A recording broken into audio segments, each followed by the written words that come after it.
Hi friends, welcome to our channel.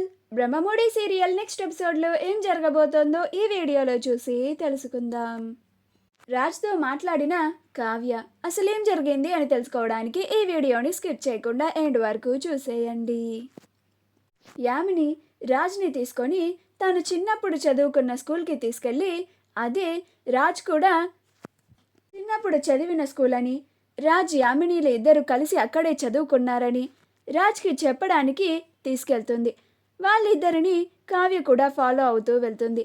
అలా యామిని ముందుగానే ప్రిన్సిపల్తో మాట్లాడి అంతా మేనేజ్ చేసేసి రాజ్ని అక్కడికి తీసుకెళ్ళి ప్రిన్సిపల్ మేడంతో మాట్లాడిస్తూ ఉంటుంది. ఇదంతా కావ్య ఒక చాటు నుంచి చూస్తూ వింటూ ఆశ్చర్యపోతూ ఉంటుంది. ఇదేంటి, ఆయన ఈ స్కూల్లో చదువుకున్నారా?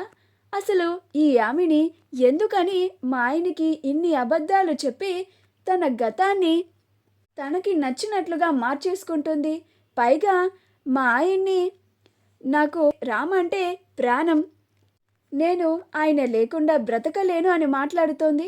అసలు ఈ యామినికి ఆయనకి ఎప్పుడు పరిచయమో, ఎలా పరిచయమో ముందు అది తెలుసుకోవాలి అని అనుకుంటూ ఉంటుంది. అలా ప్రిన్సిపల్ మేడం చిన్నప్పుడు రాజ్ తన క్లాస్ వాళ్ళతో కలిసి గ్రూప్ ఫోటో దిగినట్లుగా ప్రూఫ్ చూపించడానికి ఒక గ్రూప్ ఫోటోని తీసుకొచ్చి రాజ్కి ఇస్తుంది. ఆ ఫోటోని చూడు అని అంటుంది. అప్పుడు రాజ్ ఆ ఫోటోని అంతా చూస్తూ ఉంటాడు. అప్పుడు యామిని, బావా, అందులో నేను నువ్వు ఇద్దరు పక్క పక్కనే ఉన్నాం చూడు అని అంటుంది. అప్పుడు రాజ్ ఎక్కడా అనుకుంటూ ఫోటో మొత్తం వెతుకుతూ ఉంటాడు. అప్పుడు యామిని, ఏంటి బావా, గుర్తుపట్టలేకపోతున్నావా? సరే గెస్ చెయ్ అని అంటుంది. అయినా సరే రాజ్ ఎంత ప్రయత్నించినా కానీ ఎక్కడ ఉన్నారో కనిపెట్టలేడు. అప్పుడు యామిని, ఇదిగో బావా, ఇది నువ్వు, ఇది నేను అని చూయిస్తుంది. అప్పుడు కావ్య ఆశ్చర్యపోతుంది. ఈ యామిని, ఆయన ఇద్దరు నిజంగానే చిన్నప్పటి నుంచి క్లాస్మేట్సా, లేకపోతే ఈ యామిని కట్టుకథని అల్లుతుందా అని అనుకుంటూ ఉంటుంది. ఆ తరువాత ప్రిన్సిపల్ మేడం, నేను చాలా ఏళ్ల నుంచి ఈ స్కూల్ని నడుపుతున్నాను, కానీ మీ బ్యాచే చాలా బెస్ట్ బ్యాచ్, అందుకని మీ క్లాస్ గ్రూప్ ఫోటోని ఇప్పటి వరకు మా దగ్గర పెట్టుకున్నాను అని అంటుంది. అప్పుడు Yamini, madam, if you don't mind ఈ ఫోటోని నేను తీసుకెళ్ళొచ్చా అని అంటుంది. అప్పుడు ప్రిన్సిపల్ మేడం, ఓ తీసుకెళ్ళి యామిని, నా దగ్గర ఇంకొక కాపీ ఉంది అని అంటుంది.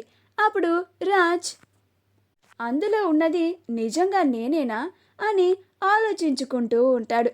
ఆ తరువాత యామిని ప్రిన్సిపల్ మేడంతో మాట్లాడిన తర్వాత రాజ్ని తీసుకొని బయటికి రాగానే రాజ్ చిన్నప్పుడు ఫ్రెండ్స్ అంటూ చాలామంది హాయ్ రామ్ అని అంటారు.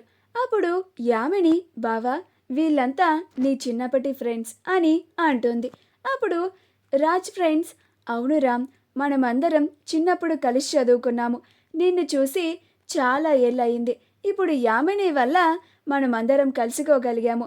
యామిని, చాలా థ్యాంక్స్, నువ్వు కాల్ చేసి పిలిచేసరికి రామ్ని చూసి చాలా ఏళ్ళయిందని మేము చాలా ఎగ్జైట్మెంట్తో వచ్చాము.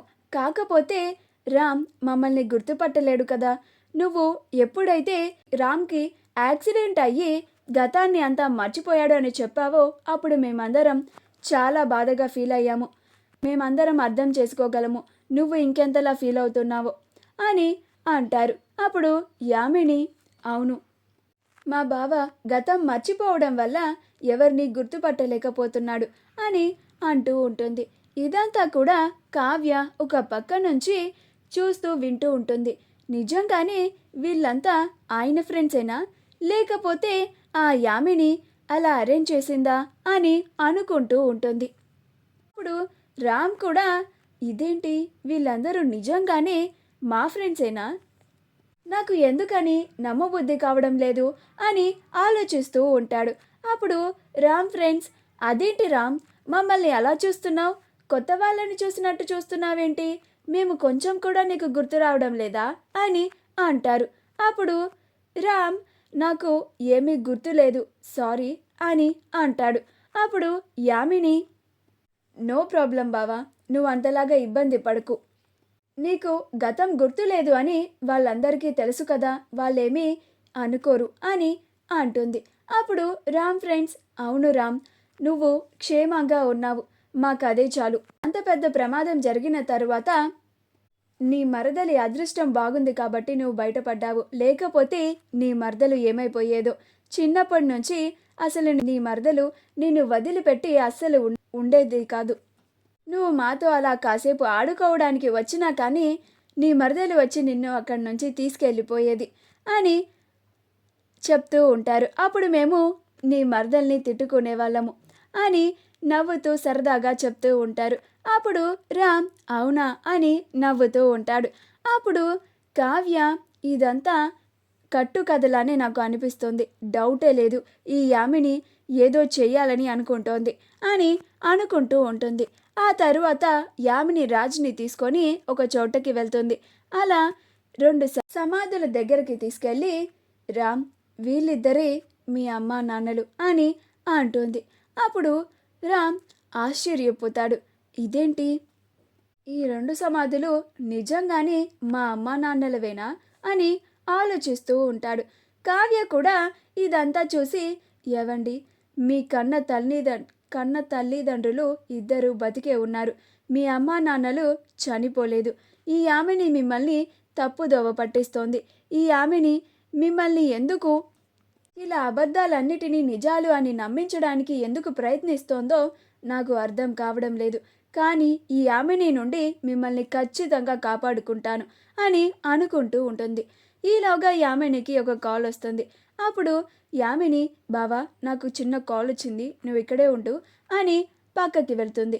అప్పుడు రాజ్ అక్కడే ఉండి ఆలోచిస్తూ ఉంటాడు. అప్పుడు కావ్య యామిని పక్కకి వెళ్ళడం చూసి రాజ్ దగ్గరికి వచ్చి, ఏవండి అని అంటుంది. అప్పుడు రాజ్ కావ్యని చూసి ఆశ్చర్యపోతాడు. ఏవండి, మీ పేరేంటి అని చాలా ఎగ్జైటింగ్గా అడుగుతూ ఉంటాడు. అప్పుడు కావ్య రాజ్ తనని గుర్తుపట్టాడా అని అనుకుంటూ ఉంటుంది. అప్పుడు రాజ్, ఏంటండి ఏం మాట్లాడరు, నేను మీకు ముందుగానే తెలుసా అని అడుగుతూ ఉంటాడు. అలా తన గతాన్ని గురించి కూడా అడుగుతూ ఉంటాడు. ఏం లేదండి, నాకు రీసెంట్గానే యాక్సిడెంట్ అయ్యింది, నేను గతాన్ని మర్చిపోయాను. మిమ్మల్ని చూస్తుంటే మీరు నాకు బాగా తెలిసిన వాళ్ళలాగా నాకు అనిపిస్తున్నారు. నాకు తెలియని గతాన్ని మీ దగ్గర కనుక్కొని తెలుసుకోవాలని ఉంది. నా మరదలి చూపించినవన్నీ నాకు నిజాలుగా అనిపించడం లేదు అని అంటూ ఉంటాడు. అప్పుడు కావ్య, అవునండి, మీ మరదలు అని అనుకుంటున్నారో ఆ అమ్మాయి నిజంగా మీ మరదలు కాదు, ఇవన్నీ అబద్ధాలే, మీరు నా భర్త అని అనుకుంటూ ఉంటుంది. మా వీడియో కనుక మీకు నచ్చినట్లయితే లైక్ చేయండి, షేర్ చేయండి, మా ఛానల్ని సబ్స్క్రైబ్ చేసుకోండి, పక్కనే ఉన్న బెల్ ఐకాన్ని క్లిక్ చేయడం మాత్రం మర్చిపోకండి.